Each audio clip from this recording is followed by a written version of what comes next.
जिंदगी जिंदाबाद। कैसे हैं आप लोग? सभी लोग अच्छे होंगे। मीरा कहती हैं, क्या कहती हैं कि जग रोक न पाएगा, मीरा नाचेगी जब प्रेम नचाएगा। है इश्क बड़ी बाजी, है इश्क कितनी बड़ी बाजी। जब कोई श्रेष्ठ आत्मा से या कहे उस परमात्मा से ही प्रेम करता है, तो प्रेम जब कोई किसी से करता है तो वो खुद को उसके पात्र, उसके योग्य बनाना चाहता है। इसलिए श्रेष्ठ के प्रेम में हम स्वयं भी श्रेष्ठ हो जाते हैं। इसीलिए मानव रूप में मीरा होने के बाद भी आज पूजनीय हो गई हैं। भक्ति आंदोलन के हम लोग आज उत्तर भारत के भक्ति आंदोलन के संतों के बारे पढ़ेंगे। पिछले वीडियो में दक्षिण भारत के पार्ट 1 के नाम से दक्षिण भारत के भक्ति आंदोलन वाला में हम लोग पढ़ चुके हैं। जो लोग वो वीडियो देखे हैं एक प्रश्न का उत्तर दे पाएंगे। बताएंगे दक्षिण भारत में भक्ति आंदोलन की शुरुआत किन दो संतों द्वारा किया गया था, और एक विष्णु उपासक थे वे क्या कहलाते थे, और एक शिव उपासक थे वो क्या कहलाते थे। और भक्ति आंदोलन का शुरुआत दक्षिण भारत में पहली बार भक्ति आंदोलन के प्रचार प्रसार कौन किए थे दक्षिण भारत में, उत्तर भारत में आज हम लोग देखेंगे। आइए देखते हैं। आज हम लोग कबीरदास, रामानंद, उनके 12 शिष्य, रैदास, मीराबाई, तुलसीदास, वल्लभाचार्य, चैतन्य महाप्रभु, रज्जब, सहजोबाई, चरणदास, दयाबाई, इन सभी को हम लोग पढ़ेंगे। इसलिए आइए बड़े ही ध्यान पूर्वक पढ़ते हैं। उत्तर भारत में भक्ति आंदोलन, जैसे ही हम लोग उत्तर भारत में भक्ति आंदोलन की बारे बात करेंगे तो एक बड़ा ही प्रसिद्ध कथन है, भक्ति द्रविड़ उपजी लाए रामानंद, प्रगट कियो कबीर ने 7 द्वीप 9 खंड। अर्थात भक्ति दक्षिण भारत में उत्पन्न हुई जिसे रामानंद उत्तर भारत लेकर आए। अब भक्ति के इस धारा का चारों ओर कबीरदास ने क्या किया, प्रसार किया। अब हम लोग जानेंगे रामानंद के बारे में। रामानंद एक वैष्णव संत थे और ये प्रयागराज के थे, जो पूर्व में उसका नाम इलाहाबाद था। मध्यकालीन भक्ति आंदोलन के महान संत ये हुए और इनके गुरु का नाम था राघवानंद। ये उपासक थे राम सीता के, और इनके द्वारा जो संप्रदाय चलाया गया उसका नाम है रामानंदी या रामावत संप्रदाय, जिसे हम लोग बैरागी संप्रदाय या तो श्री संप्रदाय भी कहते हैं। ध्यान में रखा जाना चाहिए, चूंकि ये रामानुजाचार्य के क्या थे, अनुयायी थे। आप लोग रामानुजाचार्य का पिछले वीडियो में फोटो देखे होंगे, वो भी इसी तरह ही दिखते थे। ये रामानंद हैं, ध्यान में रखा जाना चाहिए। यही कबीर और रैदास के गुरु हैं। कौन? रामानंद, जिनको हम जगत गुरु स्वामी श्री रामानंदाचार्य जी महाराज के नाम से भी जानते हैं। आइए इसके बाद हम लोग जानेंगे। तो अच्छा ध्यान में रखेंगे, रामानंदी या रामावत या बैरागी या श्री, अगर ये बोलता है तो ये जुड़ाव किनके साथ करेंगे। हालांकि ज्यादा नाम रामानंदी या तो रामावत संप्रदाय या तो बैरागी संप्रदाय देता है। ये किनके अनुयायी थे तो अभी जान पाए, रामानुजाचार्य का। आप लोग प्रश्न का उत्तर दीजिएगा, रामानुजाचार्य ने कौन सा संप्रदाय चलाया था और उनके द्वारा कौन सा सिद्धांत दिया गया था। जैसे शंकराचार्य ने दिया था अद्वैतवाद, तो रामानुजाचार्य ने क्या दिया था। इसके बाद रामानुजाचार्य का जो तेलंगाना के हैदराबाद में बनाई गई मूर्ति है उसका क्या नाम है, ये भी उत्तर देंगे।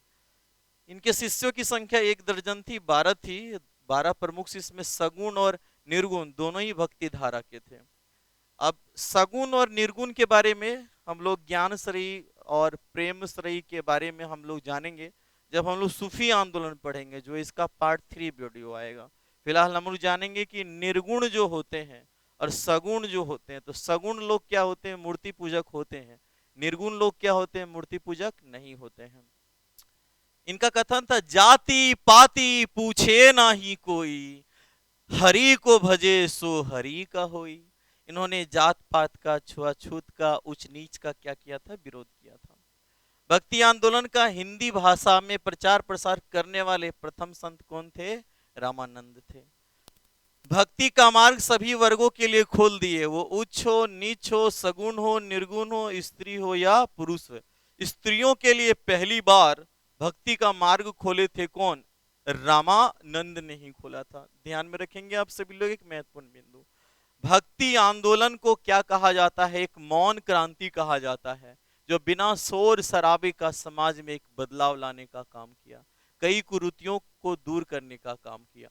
समाज में फैली जाति पाति, उच्च नीच, छुआछूत आदि कुरीतियों का विरोध किए थे कौन? रामानंद। रामानंद के 12 शिष्य को हम लोग याद रख लेंगे, जिसमें से पीपा, रैदास, ध्यान में रखेंगे। पीपा जो थे एक दर्जी थे, और सबसे महत्वपूर्ण चीज याद रखेंगे, रैदास जो थे एक चर्मकार थे। हम देख पा रहे हैं समाज के सभी वर्गों से इनके शिष्य बने हुए हैं।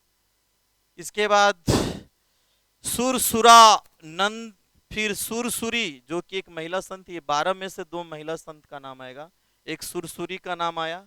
फिर सेना जो एक नाई थे, कबीर जो एक जुलाहा थे, बुनकर थे, कपड़ा बुनने का काम करते थे। भावानंद, सुखानंद, नरहरियानंद, पद्मावती, और एक महिला संत का नाम ही आया। एक महिला संत का नाम क्या हम लोग देख पाए अभी? सुरसुरी। और दूसरी महिला संत का क्या नाम देख पाए? पद्मावती, जो रामानंद के 12 शिष्यों में से 2 महिला शिष्य थी, महिला संत थी। और धन्ना जो कि एक जाट थे, किसान थे। राजस्थान में कहते हैं भक्ति आंदोलन ले जाने का श्रेय धन्ना को ही जाता है। और एक अनंतानंद थे, अंत में अनंतानंद को देख पाए। इन 12 को याद रखने का बहुत आसान तरीका है। रामा हो रामा, पापी सास ससुर से कभी सुख नहीं पाए, न धन से न अन्न से। इसी सब से याद रहेंगे। पापी से पीपा, सास रैदास, ससुर तो सुर सुरानंद और सुरसुरी, से सेना, नाना ना नाई थे ये। क से कबीर, भी से भावानंद, और भावानंद के बाद सुख से सुखानंद, नहीं से नरहरियानंद, और पाए से पद्मावती, और न धन, धन से धन्ना, और न अन से अनंतानंद। तो ये हम लोग जान पाए। अब आप लोग प्रश्न का उत्तर देंगे। उत्तर भारत में या हिंदी में पहली बार भक्ति आंदोलन का प्रचार प्रसार करने वाले कौन भक्ति आंदोलन के संत थे? इसके बाद एक प्रश्न और है, रामानंद के 2 महिला शिष्यों का क्या नाम था? अब हम लोग कबीरदास को देखेंगे। सबसे पहले कबीरदास को चित्रों में देखते हैं हम लोग। कबीरदास बहुत अनोखे हैं, कुछ भी नहीं छोड़ा और सब पा लिया। घर बार कुछ भी नहीं छोड़ते हैं, गृहस्थ जीवन जी करके ही भक्ति जीवन को जीते हैं। एक अनोखे संत हुए हैं कबीरदास। कबीरदास 15वीं सदी ईस्वी के संत कवि थे। और ध्यान में रखेंगे सभी लोग मुख्य बिंदु, ये सिकंदर लोदी के क्या थे? समकालीन थे। सिकंदर लोदी ने कई बार इनको प्रताड़ना भी दिया था। कबीर नाम का अर्थ होता है महान, और इनके गुरु कौन थे? रामानंद थे। इसके बाद जानना है इनका पेशा क्या था, क्या कार्य करते थे? तो कपड़ा बुनने का कार्य करते थे, यानी ये जुलाहा थे। इनके पालक माता पिता कौन थे? इनके वास्तविक माता पिता का बारे में जानकारी नहीं है। तो नीमा और नीरू, नीमा माँ थी और नीरू इनके पिता थे, पालक, पालन पोषण करने वाले। इनकी पत्नी का नाम क्या था? लोई। और पुत्र का नाम था कमाल, और पुत्री का क्या नाम था? कमाली। अच्छा, इनकी भाषा क्या थी? तो साधु कड़ी भाषा थी इनकी, ठीक है। और ये किसके समर्थक थे? निर्गुण भक्ति के समर्थक थे। और इनके शिष्य क्या कहलाए? कबीर पंथी कहलाए। इनके द्वारा पुस्तक जो है वो बीजक, हालांकि ये पढ़े लिखे नहीं थे, तो इनके जो धर्मदास नाम के शिष्य थे, इन्होंने ही इनके प्रवचनों का क्या किया था? संकलन किया था। तो बीजक बोलने से इनके 3 भाग हम लोग जानेंगे, साखी, शबद और रमेनी, जो बीजक के ही भाग है। और इसके संकलन कौन किए थे? धर्मदास किए थे। इनके बारे में आप लोग को क्या जानना है? निर्गुण के ही उपासक रहे थे कौन? मलुकदास। और मलुकदास ने कहा था, अजगर करे ना चाकरी, पंछी करे ना काम, दास मलुक जी कह गए सबके दाता राम। ये किनका कथन है? मलुक दास का कथन है, जो निर्गुण भक्ति धारा के क्या थे? समर्थक थे। कबीर के ही अनुयायी मतलब ये भी निर्गुण रहे थे। कौन? दादू दयाल, जो गुजरात के अहमदाबाद में इनका जन्म हुआ, लेकिन राजस्थान में ये जाकर के बस गए थे, नारायण नामक स्थान पर, जहां पर अभी भी दादू पंथी लोग रहते हैं। इन्होंने निपक, याद रखेंगे, निपक मतलब असंप्रदाय, कोई भी संप्रदाय को लेकर के इन्होंने क्या किया? जोर नहीं दिया, और निपक आंदोलन चलाया था। निपकवाद बोल देगा तो गुरु नानक चला जाता है, निपक आंदोलन बोलता है तो दादू दयाल जाता है। अकबर ने धार्मिक चर्चा के लिए फतेहपुर सिकरी बुलाए, किनको? दादू दयाल को। और ध्यान में रखेंगे रज्जब इन्हीं के शिष्य थे, और रज्जब का एक प्रसिद्ध कथन है, संसार वेद है और सृष्टि कुरान है। आप लोग बताएंगे कबीरदास किसके समकालीन थे? यहां हम लोग रज्जब के बारे जान रहे हैं। कहते हैं कि रज्जब बारात जा रहे थे अपना शादी के दिन, तो दादू दयाल ने कहा था, कितने बार दूल्हा बन चुके हो, कितनी बार घोड़ी चढ़ चुके हो, कितने बार इस झांसे में पड़ चुके हो, आओ तुम्हें असली विवाह कराते हैं, उस परमात्मा का संग तुम्हें कराते हैं। और कहते हैं जीवन भर फिर दुल्हा के रूप में ही रज्जब रहे थे। बड़ा गजब रहे थे रज्जब, गुरु के प्रेम में इस तरह पड़ गए कि कहते हैं दादू दयाल के मृत्यु के बाद फिर इन्होंने आंखें नहीं खोली थी। बोला कि अब देखने लायक सुंदर है क्या? और इन्होंने कहा था, क्या कहा था?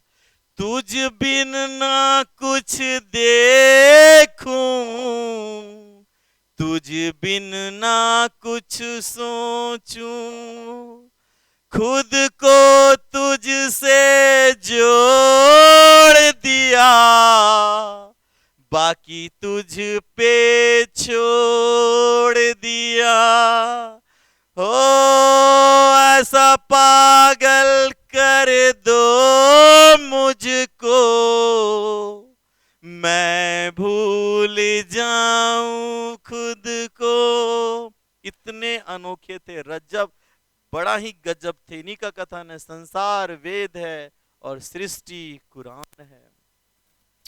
इसके बाद हम लोग जानेंगे कबीरदास के बारे में क्या। हजारी प्रसाद द्विवेदी ने कबीरदास को मस्त मौला कहा है। ध्यान में रखेंगे सभी लोग। कबीरदास निर्गुण शाखा के उपासक थे, रहस्यवादी कवि थे, ज्ञान मार्गी थे, कुरीतियों, कर्मकांड, अंधविश्वास की कड़ी आलोचना किए थे। आप लोग प्रश्न का उत्तर देंगे, कबीरदास के पुत्र एवं पुत्री का क्या नाम था? कमेंट में उत्तर देंगे। अमरमूल एक ग्रंथ है जो कबीरदास और उनके शिष्य धर्मदास के संवादों का संकलन है। ये बड़ा प्रमुख पुस्तक है, याद रखिएगा। अब आगे आप लोग बताएंगे सबद साखी रमेनी किस पुस्तक का भाग है? कबीरदास का जन्म स्थान लहर तारा है। समझिए कि आसमान का वो तारा लहरा कर आया था वाराणसी के लहर तारा में, और वो मगहर जिसके बारे में ये प्रसिद्ध कथन था कि यहाँ जो कोई मरता है वो मोक्ष नहीं पाता है, वो अगला जन्म में गधा होता है। इन अंधविश्वासों को तोड़ने के लिए कहते हैं पूरा जीवन काल तो काशी में रहे ये, जहां पर लोग मर करके मोक्ष पाते हैं, लेकिन कबीरदास बड़ी ही बगावती रहे थे। अंतिम समय मगहर में जाके बिताए और वहीं मरे। और याद रखा जाना चाहिए, लोगों के अंधविश्वास को तोड़ने का काम किए कि ऐसा कुछ नहीं, जो लोग जगह को, लोगों को अलग अलग तरीके से क्या करते हैं? अपमानित करते हैं। कबीर की भाषा साधु कड़ी है, और इसको कौन बोले हैं? रामचंद्र शुक्ल कहते हैं।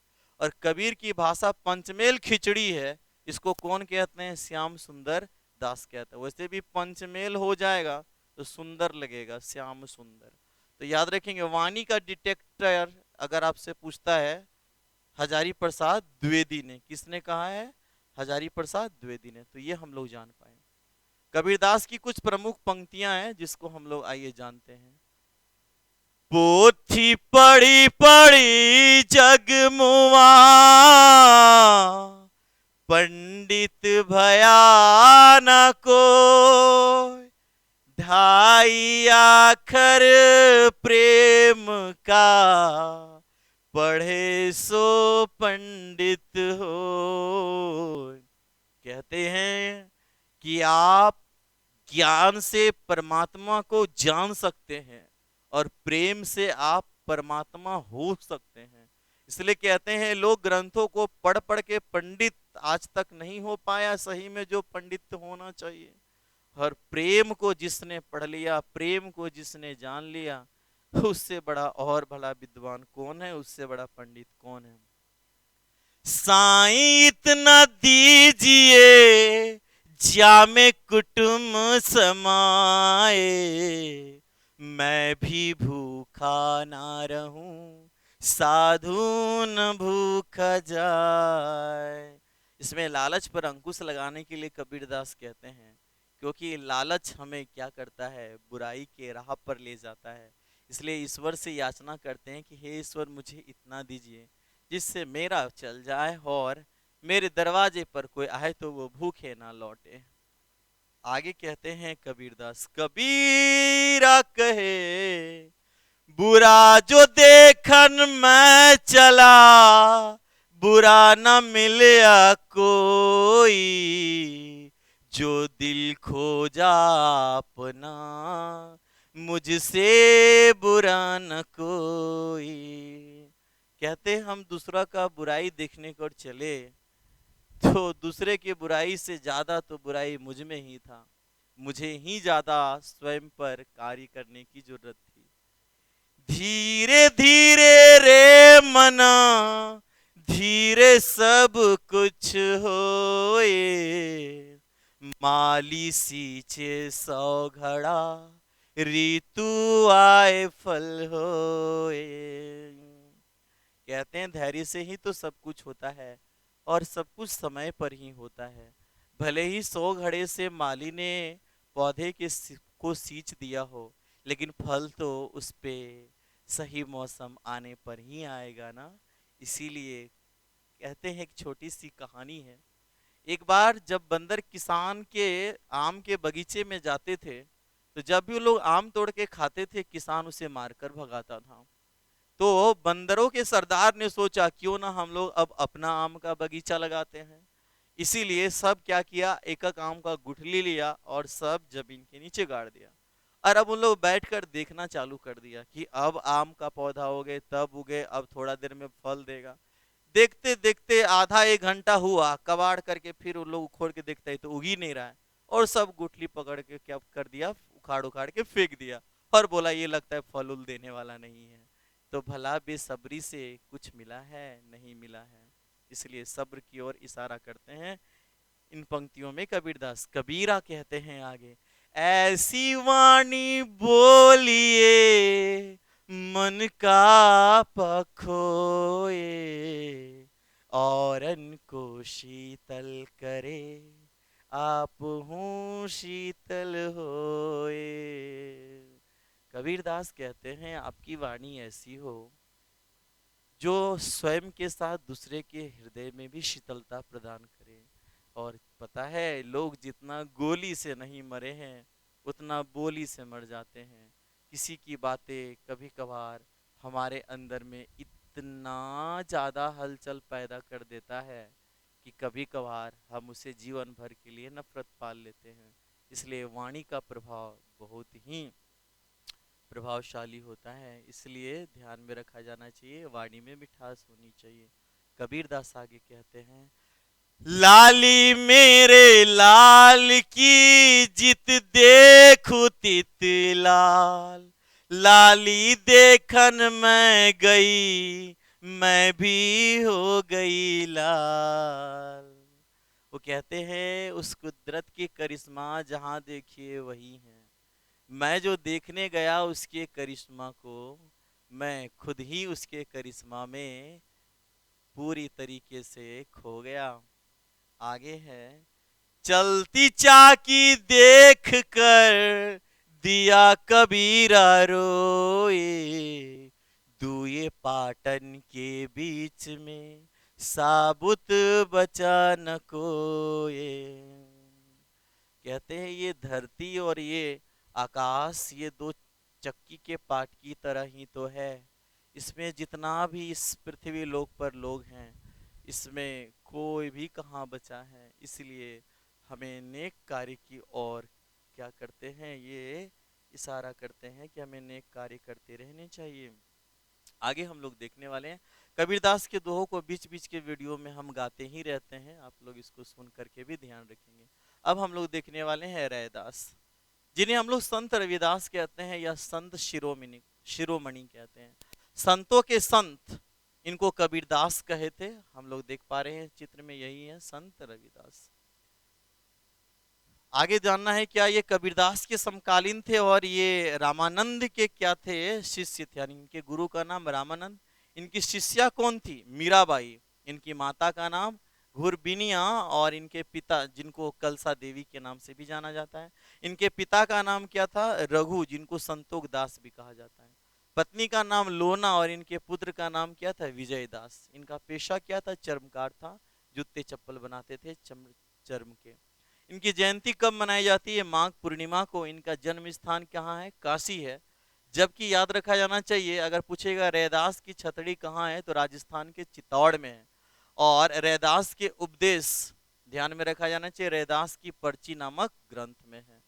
नेक्स्ट हम लोग जानेंगे क्या, संप्रदाय इनका रैदासी संप्रदाय था और इनकी भक्ति निर्गुण थी। और इनका प्रमुख कथन है, मन चंगा तो कठौती में गंगा। इन्होंने विरोध किया था जाति पाति का, छुआछूत का, ऊंच नीच का, कर्मकांड का, आडंबर का। रैदास की प्रमुख पंक्तियां क्या क्या हैं, आइए। इससे पहले आप लोग मुझे बताएंगे रैदास के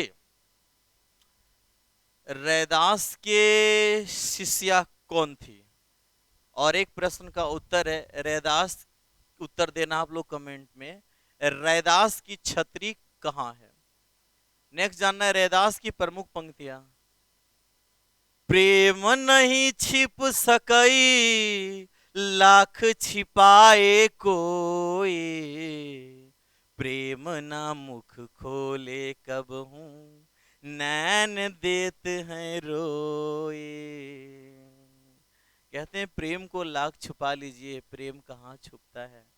भले ही ये जबा से बयान नहीं कर पाता है, लेकिन सामने वाले प्रेम को देखकर उसका क्या करता है, आंखें ही बयां कर देता है आंसुओं से।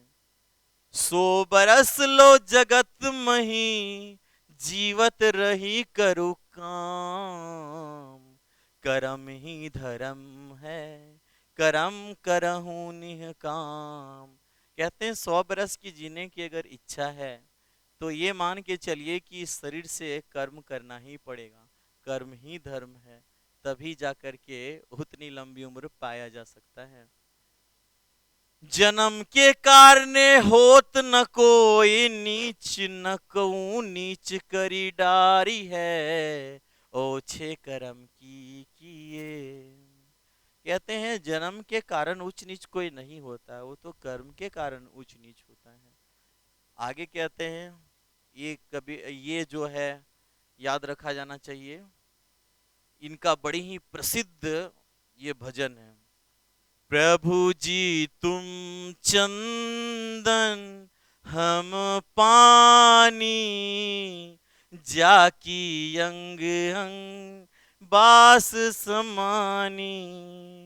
प्रभु जी तुम घन वन हम मोरा, जैसे चितवत चांद चकोरा। प्रभु जी तुम दीपक हम बाती, जाकी ज्योति बरे दिन राती। प्रभु जी तुम मोती हम धागा, जैसे सोन ही मिलत सुहागा। प्रभु जी तुम स्वामी हम दासा, ऐसी भक्ति करे रे दासा। कबीरदास कहते हैं मैं राम का कुत्ता, मैं राम का कुत्ता मोतिया मेरो नाम। और ये कहते हैं कौन, रैदास, कि तुम मोती हम दागा। इन कथनों को ध्यान में रखिएगा, ये परीक्षा उपयोगी है। नेक्स्ट हम लोग जानते हैं, प्रश्न का उत्तर दीजिएगा। कबीर दास ने रैदास को कौन सी उपाधि दिए थे?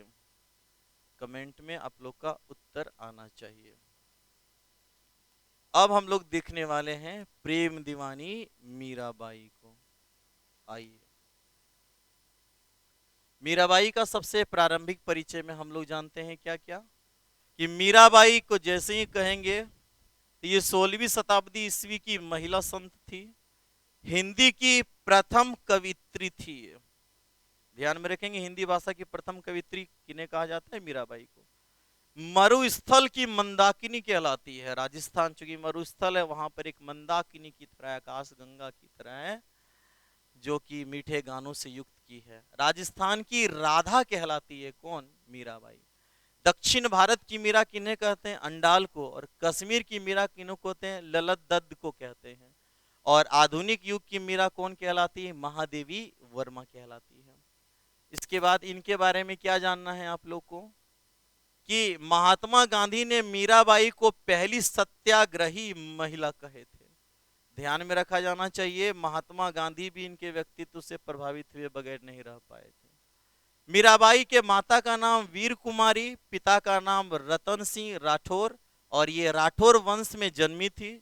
और दादा का नाम था राव दूदा, और इनके पति का नाम था भोजराज, जो सिसोदिया वंश के थे। यानी इनका शादी हुआ था किस वंश में?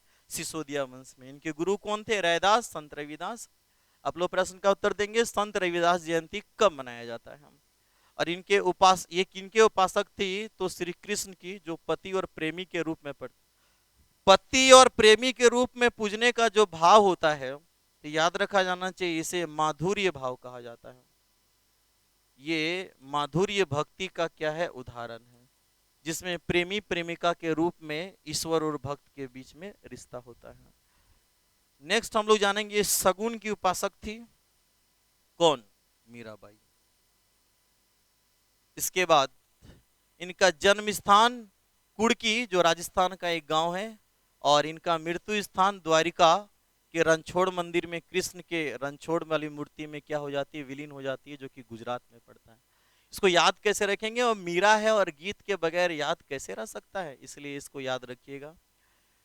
वीर रतन की बेटी, राव दूदा की पोती, वो तो भोजराज की सजनी, रैदास की जानी पहचानी, श्री कृष्ण की प्रेम दीवानी, लेके एक तारा वो प्यार का,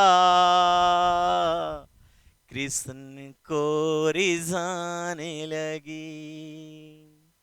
उसने जग की एक न मानी, कृष्ण को पिया बनाने की ठानी।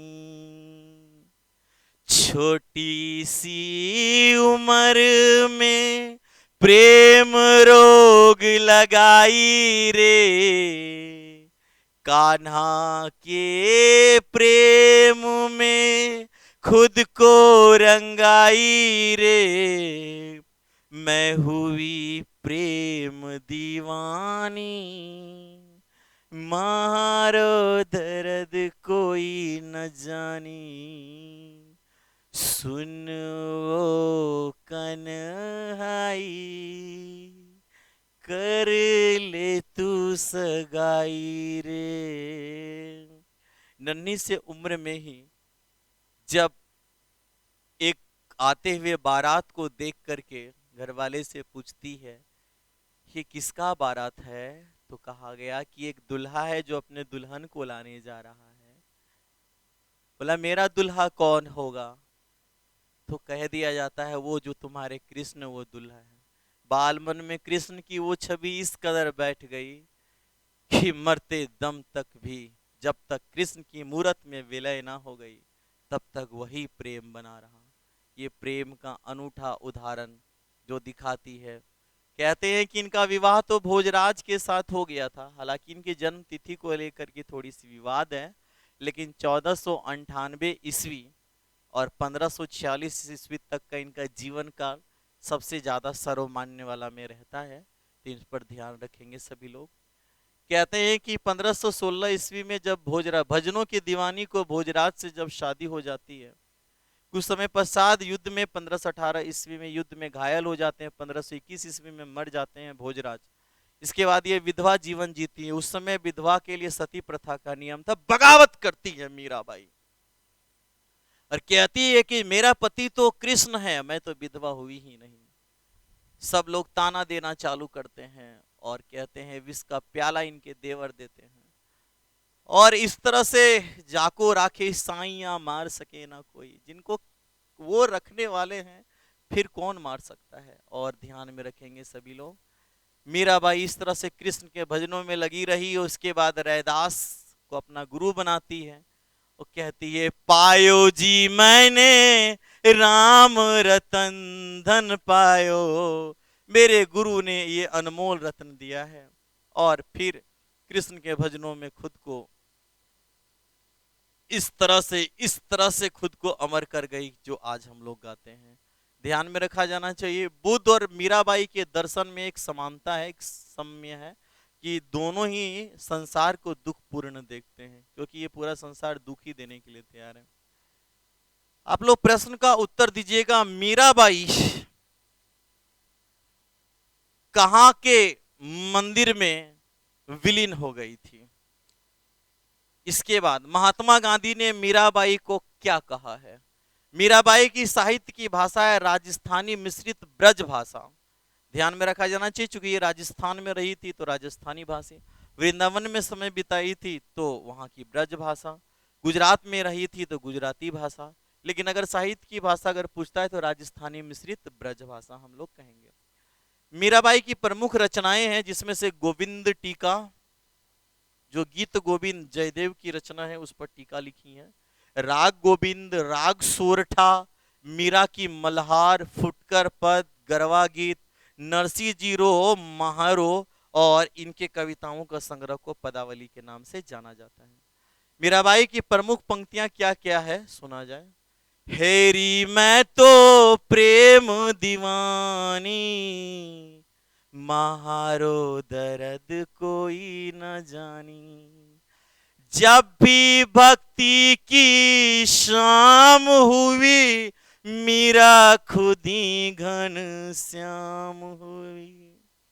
हैरी मैं तो प्रेम दीवानी, महारो दर्द न जाने कोई, सूली ऊपर सेज हमारी, किस बिद सोना होए, गगन मंडल पर सेज पिया की, किस विध मिलन होए, घायल की गति घायल जाने की, जिन लागी होए, जोहरी की गति जोहरी जाने की, जिन लागी होए, दर्द की मारी बन मन डोलूं, वैद मिल्यो नहीं कोई, मीरा की प्रभु पीर मिटे, जब वैद सांवलिया होए। कहती है एक व्यक्ति जो दर्द को झेल चुका है वही तो दूसरे के दर्द को जानेगा। और कितने अच्छे से वर्णन करती, घायल की गति जैसे घायल जानता है, जोहरी का हाल जैसे जोहरी जानता है। कहते हमारी दर्द तो तब मिटेगी जब हमारा वैद्य कौन मिल जाए, वो श्री कृष्ण मिल जाए। अद्भुत। आगे कहती है, मेरे तो गिरधर गोपाल दूसरो न कोई, जाके सिर मोर मुकुट मेरे पति सोई। जब ये कृष्ण को अपनी पति के रूप में पूजती है तो इन्हें समाज ताना देता है कि तुम परमेश्वर को पति कह रही हो, तुम्हें लाज नहीं आ रहा है। मीरा कहती है जब लोग पति को परमेश्वर मान सकते हैं तो मैं परमेश्वर को पति मान ली हूं, तो कौन सी गलत की हूं। ये है मीरा की हिम्मत, ये है मीरा का साहस। और प्रेम वाकई साहसी बना देता है। मीरा ये बता दी कि वाकई में जो प्रेम करने लायक है मैं उससे प्रेम कर बैठी हूं। आगे वो कहते हैं, आगे कितने प्यारे तरीके से कहती है, तात मात भ्रात बंधु आपनो ना कोई, छाड़ी दी कुल की कहानी कहाँ करी है कोई।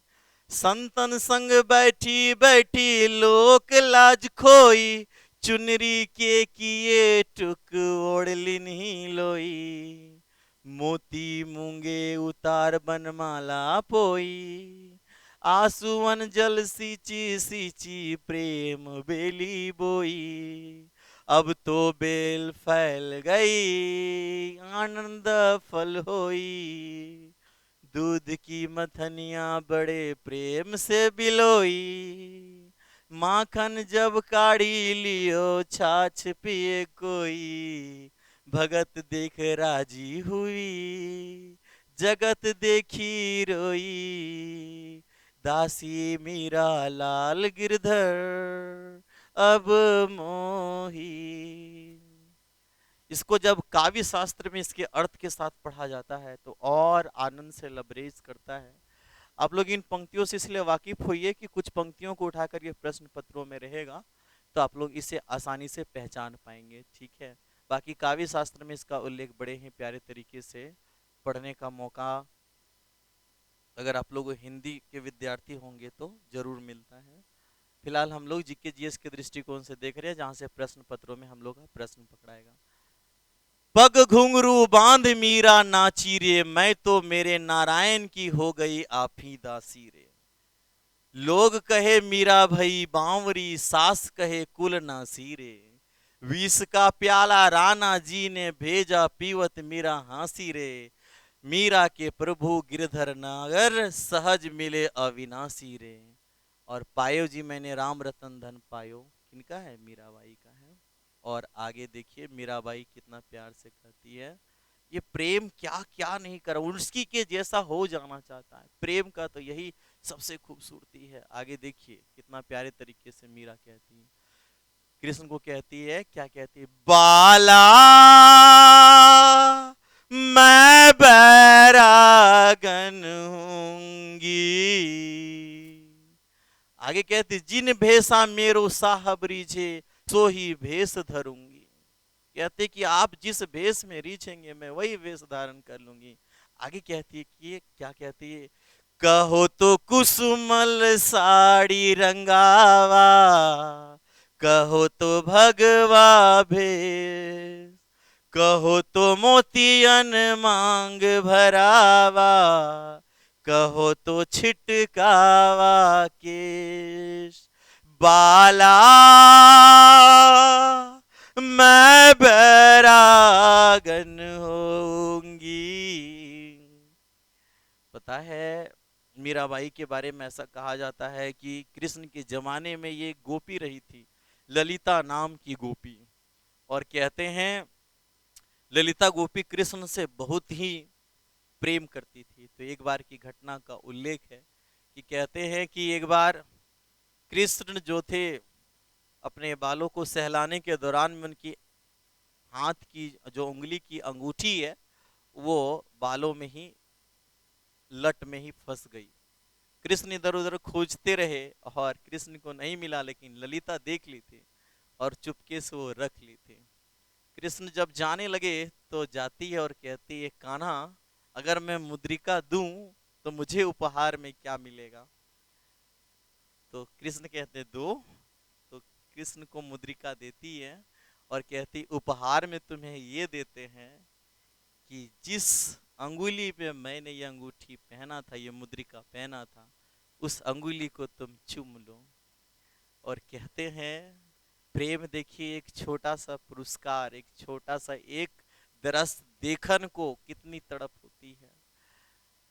कहते हैं कि लजा कर सकुचा कर मन ही मन वो सोचते हुए जाती है और मन ही मन कहती है कि काश किसी दिन कृष्ण की बांसुरियां खो जाए, देखते हैं ये प्रेम की परिकल्पना, कि अगर आज अंगुली की मुद्रिका खोई है तो उंगली को चूमने का अवसर आया है, बांसुरी अगर खो जाए तो होठों को चुंबन का अवसर आएगा।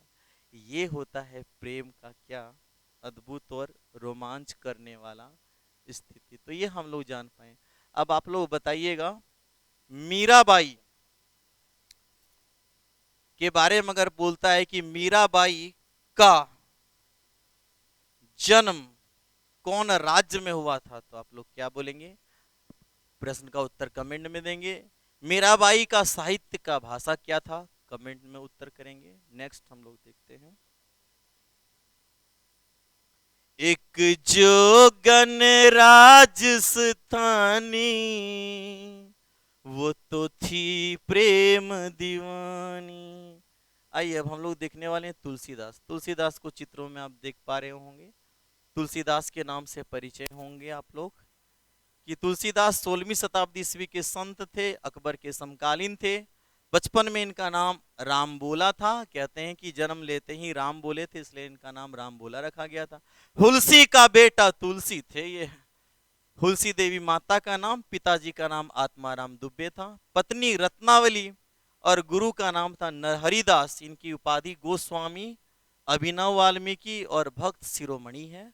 ध्यान में रखा जाना चाहिए, परीक्षा में पूछता भी है गोस्वामी उपाधि किनके साथ लगता है, तो तुलसीदास के साथ। संप्रदाय रामानंदी संप्रदाय से इनका जुड़ाव था, और इनकी रचनाएं जो थी ध्यान में रखेंगे सभी लोग, रामचरितमानस, रामलला, नछहु नहछु, बरवे रामायण, रामाज्ञा प्रश्न, जानकी मंगल, पार्वती मंगल और हनुमान चालीसा, ये सब के सब जो हैं वो अवधी भाषा में है। और विनय पत्रिका, वैराग्य संदीपनी, गीतावली, कृष्ण गीतावली, दोहावली, कवितावली, साहित्य रत्न, ये सब के सब ब्रज भाषा में। वली वली सब किस में जा रहा है इनका? ब्रज भाषा में जा रहा है। तो ये हम लोग जान पाए। इसके बाद क्या जानना है कि हनुमानस्तक अवधी भाषा में, हनुमान बाहुक ब्रज भाषा में, और तुलसी ससई अवधी और ब्रज दोनों ही भाषा में है। ये सबसे प्रमुख चीज को जानना है तुलसीदास के बारे में। और क्या सबसे चीज जानना है कि अकबर के समकालीन थे, उत्तर प्रदेश के, कहते हैं कि इन दिनों हालांकि सोरो या राजापुर नाम का एक जगह स्थान था, वहीं पर इनका जन्म हुआ था। लेकिन इनका जो मृत्यु स्थान है 80 घाट, जो परीक्षा में अक्सर पूछता है, ये जरूर जाना जाना चाहिए। तो ये हम लोग जान पाए किनके बारे में? तुलसीदास। तुलसीदास के बारे में आप लोगों को पता होना चाहिए। बचपन में ही माता पिता की मृत्यु हो जाने के बाद ये भीख मांग कर खाया करते थे, और जब नरहरि दास मिले तो इनको, जब कहते हैं कि अपनों से जब ठेस लगती है तब समझ में आता है ये भक्ति, ये मोह माया से तभी तो मुक्ति मिलती है। कहते हैं कि रत्नावली के प्रेम में रत्ना रत्ना इतना करते थे, जितना मन उतना करते थे। एक दिन रत्ना मायके जाने के लिए बोलती है, तो ये कहते हैं हम भी जाएंगे। कहते हैं आप कहाँ जाएंगे? हम ऐसा है कि शाम में लौट आएंगे। रत्नावली जाती है, और जाने के बाद शाम में चूंकि बारिश होने लगती है, जिसके कारण लौट नहीं पाती है। ये आस पहर देखते देखते देखते देखते रात में ही चल गए। पूरा का पूरा पानी आया हुआ, धोती उठा के छपक छपक छपक करते हुए चल दिए। नदी में बाढ़ आई हुई थी, पार कैसे करते? तो कि देखा अर्थी पड़ा था, उसी को लेकर के तैर करके पार किए। देखते हैं प्रेम कितना निर्भय बना देता है, और अंधा भी बना देता है। कुछ कुछ मामलों में अज्ञानता की भी स्थिति आने लग जाती है, क्या कि कभी कभी तो ज्ञान का भी प्रयोग करना चाहिए।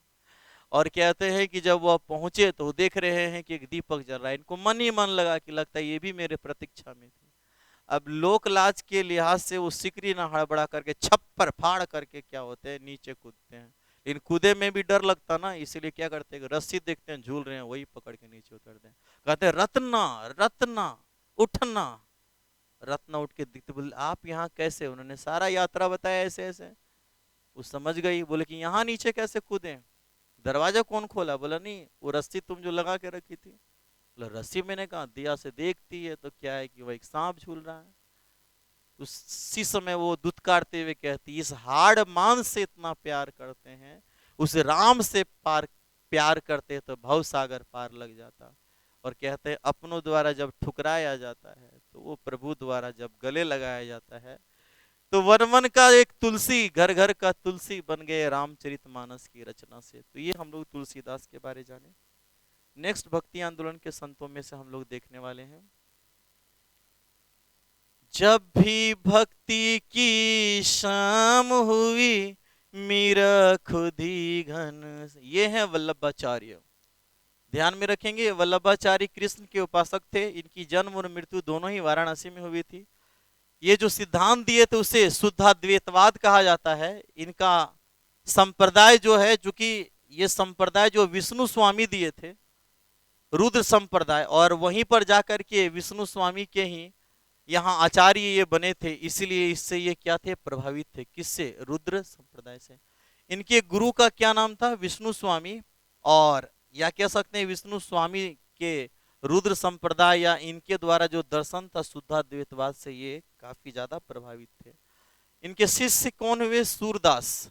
हालांकि इनके सूरदास के अलावे जो कुंभन दास, परमानंद दास और कृष्णदास, इनके 4 शिष्य और इनके पुत्र विठल नाथ के 4 शिष्य जो छित स्वामी, गोविंद स्वामी, चतुर्भुज दास और नंद दास जो थे, ये 4 4 8 जो हैं, ये आठों कहलाते हैं क्या? अष्टछाप कहलाते हैं। और अष्टछाप का जहाज किन्हें कहा जाता है? तो ध्यान में रखेंगे, अष्टछाप का जहाज कहा जाता है सूरदास को। अब लोग प्रश्न का उत्तर देंगे, तुलसीदास के पत्नी का क्या नाम था? और एक प्रश्न है, तुलसीदास के गुरु का क्या नाम था? और एक प्रश्न का उत्तर देंगे, हनुमान चालीसा किस भाषा में है? और एक प्रश्न का उत्तर देंगे, विनय पत्रिका किस भाषा में है? चलिए, इसके बाद आप लोग को ध्यान में रखना है, इनके 2 पुत्र थे, एक विठलनाथ और एक गोपीनाथ।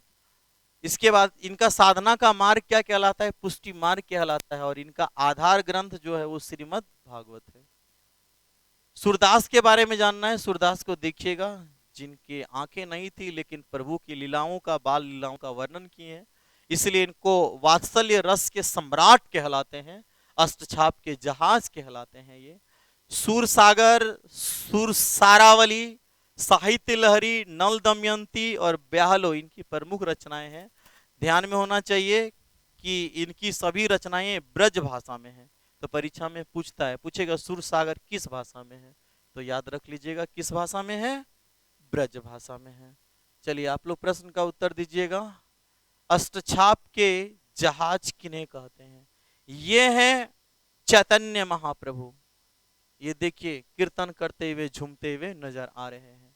चैतन्य महाप्रभु बंगाल में भक्ति आंदोलन के जनक, जन्मदाता यही कहलाते हैं। ये कृष्ण के उपासक थे, सगुन उपासक थे। इनका संप्रदाय गौड़ीय वैष्णव था। इनके गुरु जी का नाम केशव भारती था। कीर्तन प्रथा के जन्मदाता यही हैं। और इनका बचपन याद रखा जाना चाहिए।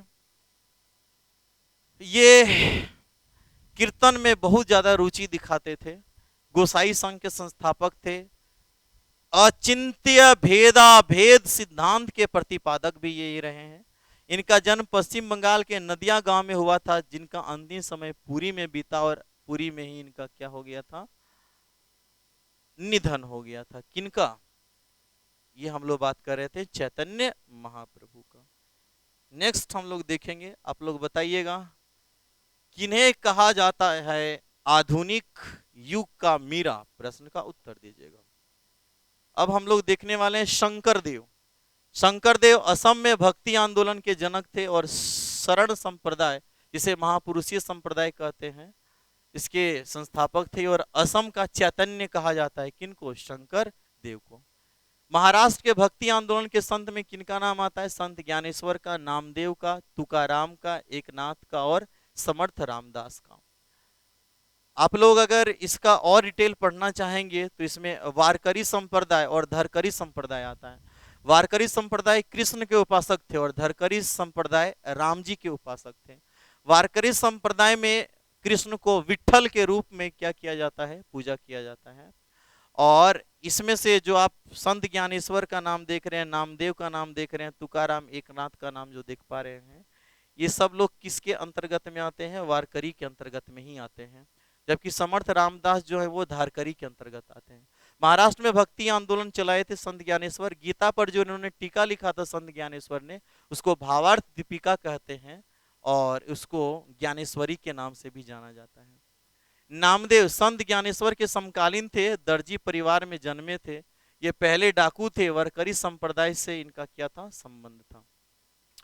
तुकाराम महाराष्ट्र का कबीर कहलाते हैं और इनके उपदेश, हालांकि वरकरी वाले का जितना भी उपदेश है वो अभंग पुस्तक में ही मिलता है, तो अभंग पुस्तक का संकलन करने का श्रेय किनको जाता है, तुकाराम को जाता है।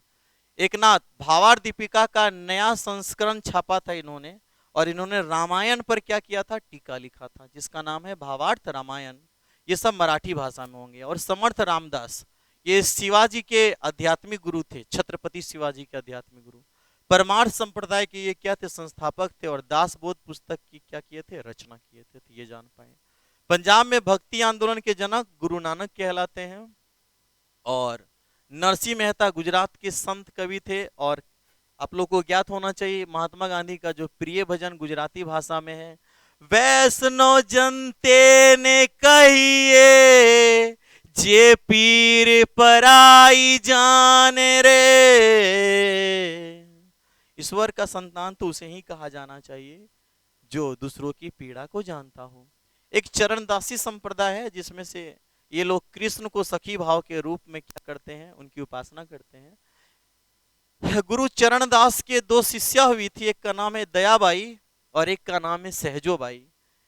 दयाबाई का दयाबोध और विनय मलिका पुस्तक और सहजोबाई का सहज प्रकाश पुस्तक के बारे में अक्सर परीक्षा में पूछता है। सहजोबाई का एक बड़ा ही प्रसिद्ध कथन है जिसको जानना है, आप लोग को पता होना चाहिए। गुरु चरणदास जो थे, राजस्थान के अलवर जिला में उनका जन्म हुआ था। हालांकि चरणदासी संप्रदाय का मुख्य केंद्र देखा जाए तीन दिनों दिल्ली में है। आप लोग याद रखेंगे, लोग पीला कपड़ा पहनते हैं। और गुरु चरणदास के प्रति इतना गुरु भाव श्रद्धा था। सहजोबाई का कहते हैं भगवान विष्णु से चंवर डोलाई थी, हाथ का पंखा डोलाई थी।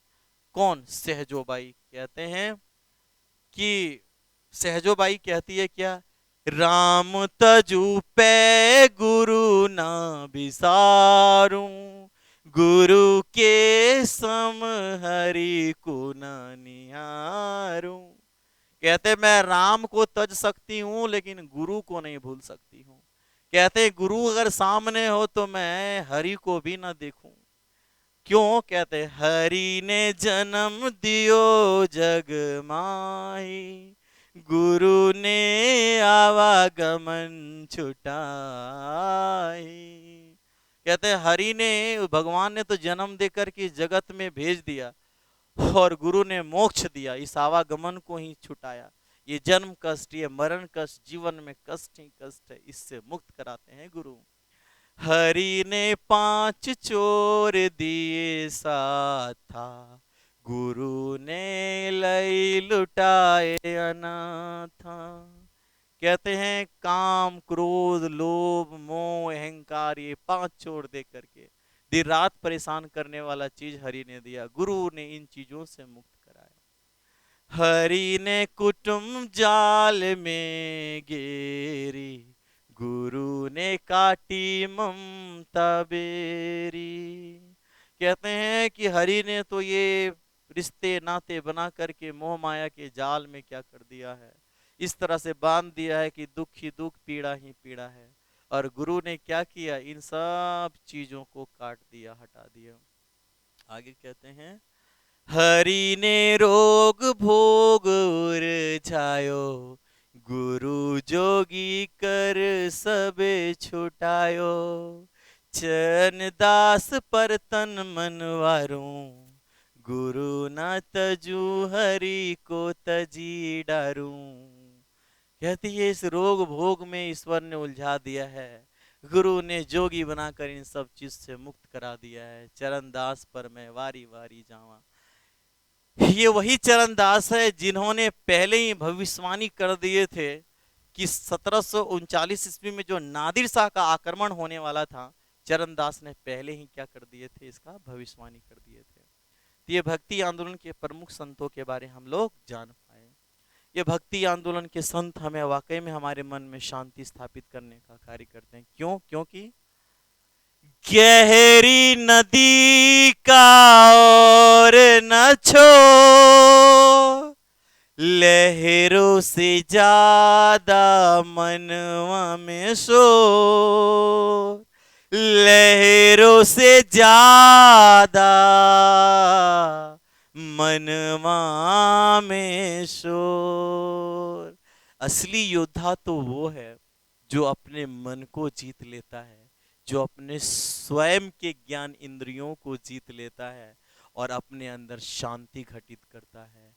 हमें भक्ति आंदोलन के संत उसी शांति की ओर, संत वही है जिनके जीवन में शांति स्थापित हो गया हो। अगले क्लास में अगला पार्ट देखेंगे, तब तक के लिए बाय। जिंदगी जिंदाबाद।